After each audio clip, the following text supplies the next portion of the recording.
Here we are in Natal in a brand new Hilux. This is the 3-litre diesel. And we've already been driving and enjoying the vehicle for about a week, mostly in town. And it's interesting, you know, how pickups are becoming like cars, more and more like cars. And this is, in terms of that, an enormous leap ahead. They've actually taken the suspension out of a Prado. It looks very similar to the Prado. Coil springs instead of torsion bars. And it is a very, very comfortable, refined drive. In fact, I can say that this is the most refined pickup I've ever driven. The motor is very powerful. No effort is needed at all to maintain the speed limit, even up steepest hills. The interesting thing, though, they've kept the leaf springs at the back because this is still a working vehicle.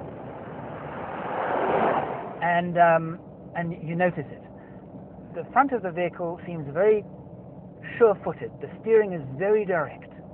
The back of the vehicle, we have no load in the back, tends to be a little jittery, like all pickups do when they're empty, but there's an interesting mix now of a refined front suspension and a fairly firm back suspension.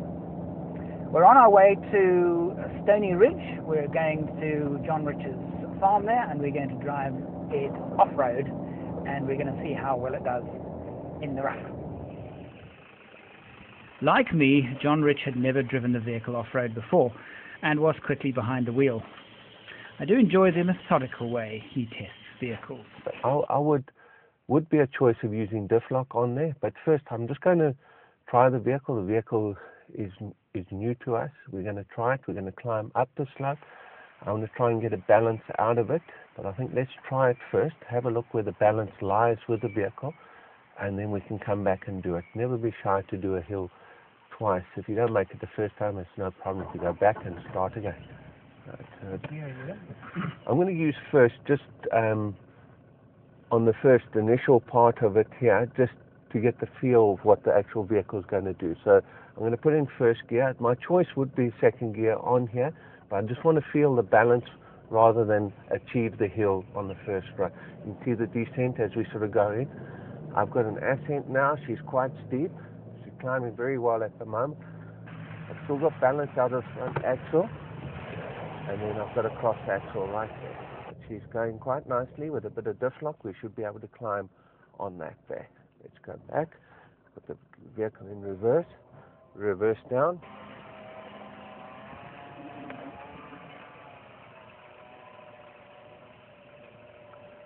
Again, you never want to bully the vehicle while going up a hill.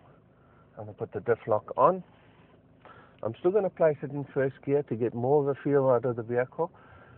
As the vehicle starts to climb, increase your revolution slightly on that. And she climbs through that very, very well. Did that nicely? Yeah, it actually did it very, very well. A nice balance out of the front axle allows you to do quite a lot with the vehicle, and you don't need, speed is not important on climbing a hill. Momentum, yes, but don't confuse momentum with speed.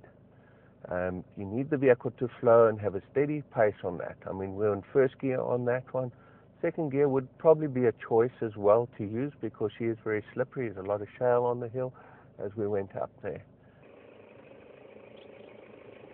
Coming back down, we discovered a weak spot.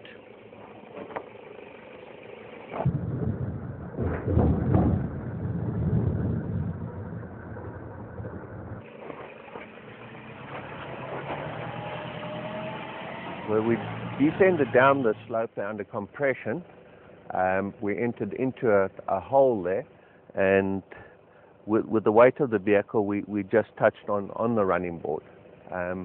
Running boards do lose a lot of clearance as we go through on the vehicle. You can see I can actually place a whole hand here, and that is the top of the running board, and that's the amount of clearance I actually lose. Running boards are quite important, you know, on the aspect that they stop stone chips and they are a replacement item.